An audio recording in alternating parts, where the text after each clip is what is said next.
I really do have to say that all of this is because climate change is the crisis of our lifetime.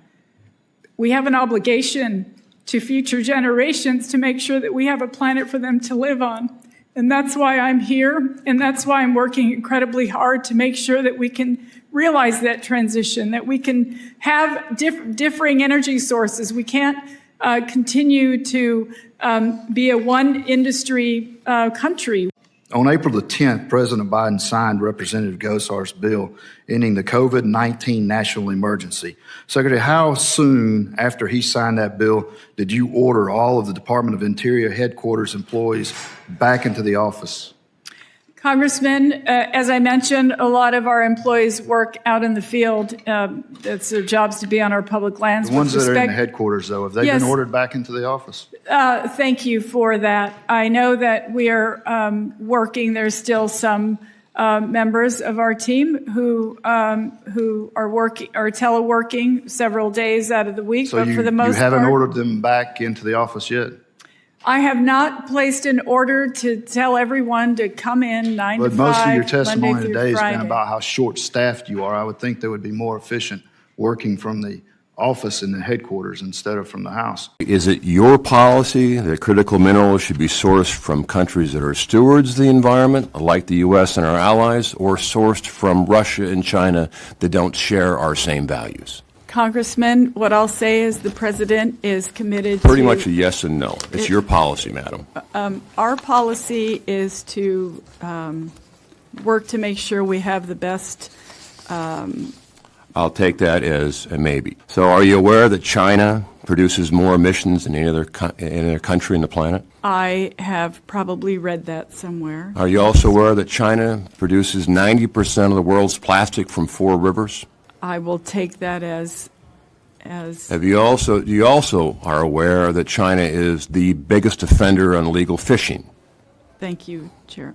Congressman. Have you read the Department of Interior report on critical minerals dated December 17? December 17th of 2021? 2017. 2017. I have not read that full report from 2017. Are you aware that China controls by proxy production the supply chain of critical minerals that are critical to both the EV world and defense? Thank you for that information.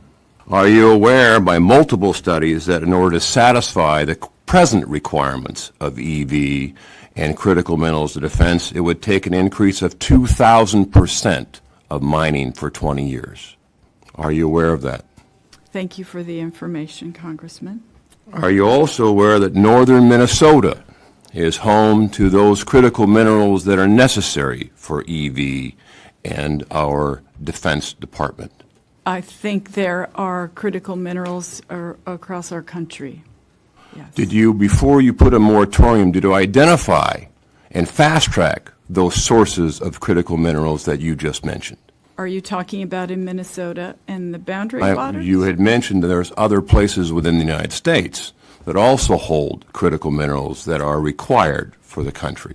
Did you identify those, and have you fast-tracked the production or permitting? We are... Or identification? In Minnesota particularly?